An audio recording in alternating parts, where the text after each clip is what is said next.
So today on the Fix-It Shed, I want to talk about heaters. So I bought one of these Dura Heat electric heaters. So there were, I think, kind of three that were similar that I was looking at, and there are some things that you should know about them.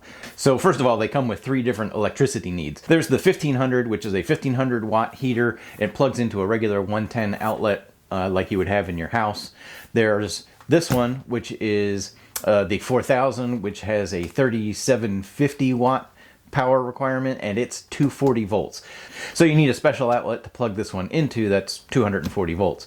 There's also another larger 240 volt, that's the 5000, which has a 4800 watts output. That one even uses a different plug than this one.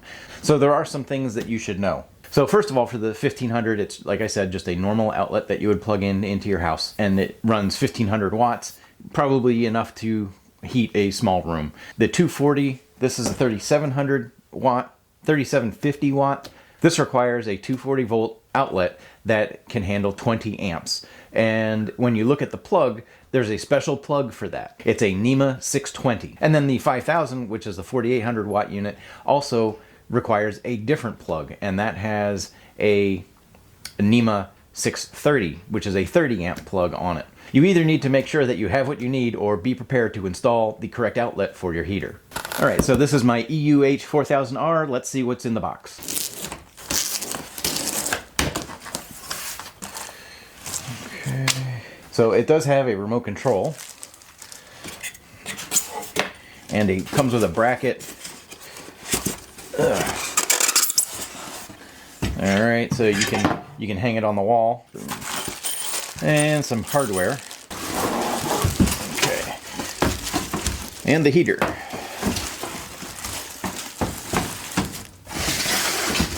All right, it's supposed to be a 6-foot cord, and as you can see, let's see if we can get a good shot of this.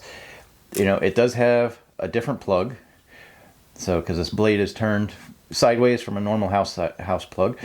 It is printed on it, I believe, right down here at the bottom. Not sure if you'll be able to see that or not. So it does say that it is a NEMA 620P. So P is for plug. NEMA 620R is the receptacle. Warning label off. There we go. And then we have the controls on the bottom. It's just on and off. And you can set your temperatures up and down. Kind of the same controls that are on the remote. So it does say that it requires 2 AA batteries that are not included. Alright, so this looks like the screws for the bracket are already in there. Alright, so it looks like these screws are just for the wall bracket to hang it on the wall. This bolt probably goes through here and holds, you can hold, and this can either attach, to there, or it looks like maybe it could attach to here, depending on how you have it set up.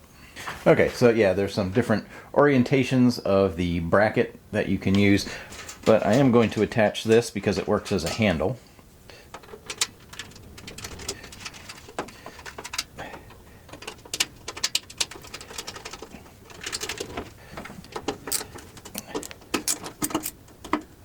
All right, assembly is done, at least for the heater. So let's go check out the outlet. All right, so in my garage, I do have this outlet, which is a 240 outlet. It is a NEMA 620 plug. That's why I bought that heater, because it will work with a plug I already have installed. The problem is, this is about 6 feet off the ground. It's a little bit over my head. And it comes with a 6-foot cord, so I'm gonna have to have it up off the floor. So I don't really want to hang it from the ceiling because it's heat, so I want it to heat down near the floor. So I'm either gonna have to, I might actually buy an extension cord or move this outlet so that it's lower. All right, so the old thermostat in here that's not connected to anything is below readable temperature. So let's see. I did put this thermometer back here.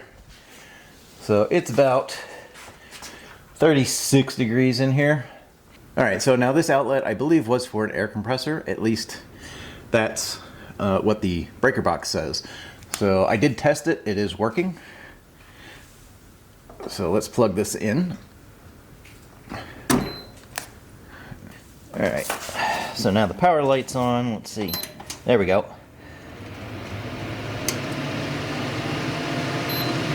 So that came on. This is supposed to read what the current temperature is, and it says 40. Yeah, maybe. 39. Okay, so it's figuring it out. It's cooler in here.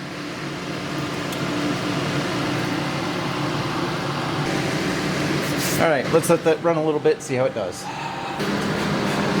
All right, so this has been running for about an hour, and you can see it has increased the temperature up to about 45 degrees according to its thermometer. The old furnace thermostat is registering a temperature, and let me show you the other thermometer.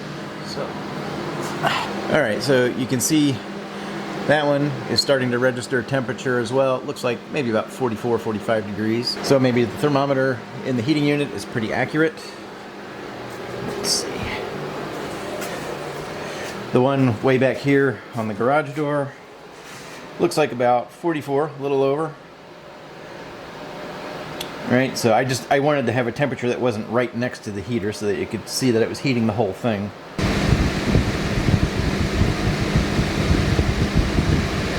Okay, so this green button here is the mode select button. So if you press it twice, okay, that will take you to the temperature setting for this. So if you wanted to increase it or decrease it, you could press the up and down arrows. So go back in, you know, I can change 66, 67, 68, 69, 70, take it back down to 65, and eventually that'll save and go away. It's back down to 45. If you press it 3 times, okay, this tells you how many hours it will stay on for, so it will automatically turn off. Right, so 3. So if it's right now it says 0 hours. If I then press the up arrow, it goes to 1 hour, 2 hours, 3 hours, 4 hours, 3 hours, 2 hours. I think if you set it for 0, it doesn't shut off. It'll just keep running continuously. Right, and these coils, you know, while it's producing heat and heating up, they will not turn red. So don't think that if, oh, they're not turning red, it's not producing heat. It is. And I've changed my mind about the bracket. I think I am actually going to hang it on this post and just have it pointed downwards so that it's blowing warm air down to the bottom. All right, so I've decided that I'm going to hang the bracket right up above where the outlet is, right down here. And you want to hang it this way, right? Because you have the large hole here so that you can put the head of the screw in and then slide it down. The only problem is they want you to then tighten the screw, and I have a hard time imagining how I'm going to tighten the top screw. So what I'm going to do is I'm going to pre-drill these, and I'm going to drill this in at an angle. Ooh, that'll just get in there.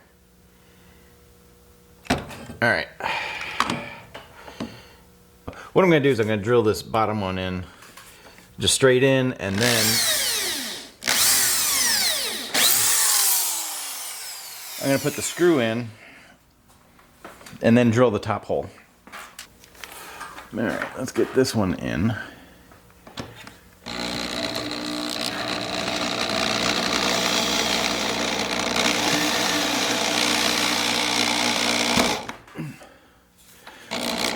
Oops, too much. You're supposed to turn it until it's about 1/8 of an inch gap.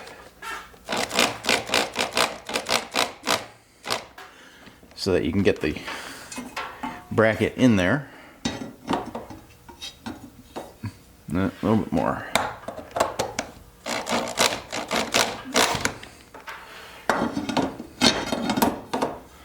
All right, that's on. I'm just gonna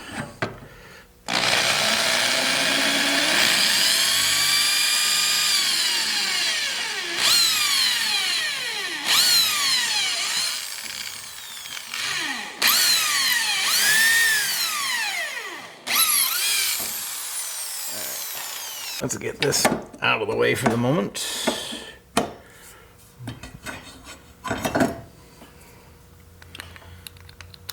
Get this screwed in.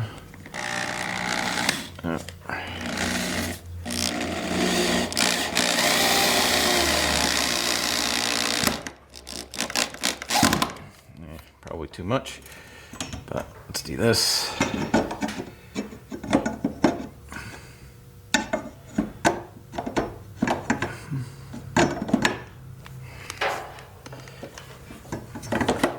There we go. Okay, now we can secure it.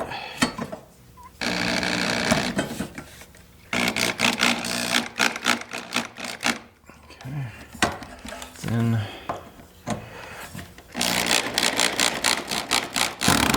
okay. That's pretty good. And then there's a third hole here where, like, if you put a screw in there, then that will prevent this from shifting up and down and accidentally coming off. So I'm just going to stick a small screw in there. It's not really supporting the bracket, it's just holding it in place.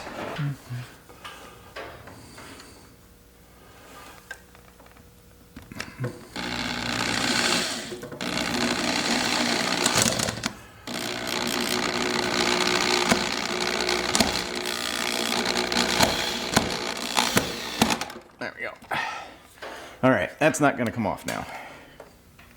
Okay, so in the kit there's this fairly large bolt and a nylon insert locking nut and some couple of washers and a lock washer. So we're going to use that to go through the handle to hold this in place. So, and I want it blowing down. So it's going to be mounted like this. This is way slipperier than I would like. Okay, that makes me feel pretty good. Now, there. I'm going to put on the washer.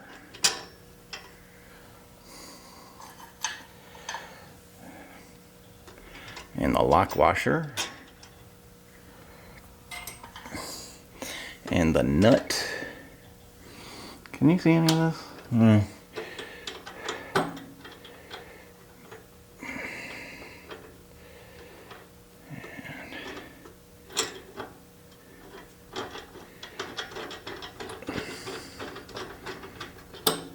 Alright, so that's not going to come off, but let me get some wrenches to secure that. So these are 17 millimeter seems to work, so I'm gonna go with that. And I wanna make sure I'm going the right way. I wanna be tightening. Yeah, this is the right way.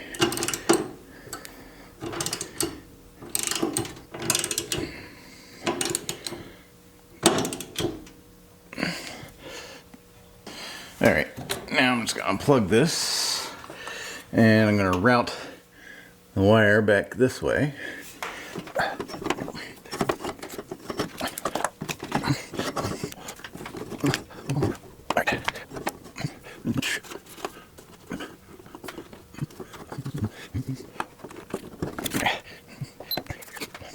Alright, that should keep it out of the way of the inlet and outlet. So there is another little screw hole in the handle and in the bracket that you could put, they give you a small bolt to put in there so that it doesn't like turn too much on you.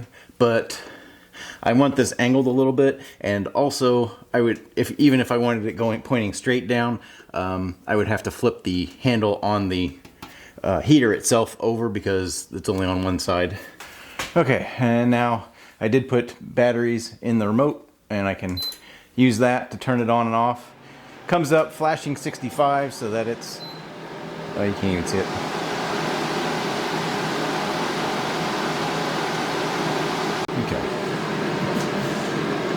Okay, so that gets the heater up off the floor. It's above my height, so I don't have to worry about banging my head on it. So this heater is designed to heat an area that's about 500 square feet. This 2-bay garage area is about 640 square feet, so it's a little bit undersized for that. So I may pick up another 110 heater just to supplement this. But it does kind of takes the edge off. It gets it up around, 45, 50 degrees, which is really warm enough to work in. When it's down in the 30s, it's pretty cold out here, especially when you're handling metal tools.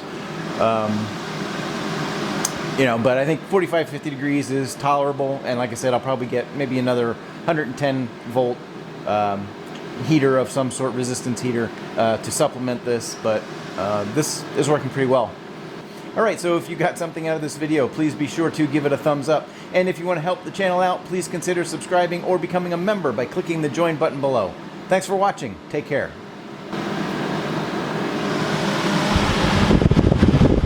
That actually feels pretty good.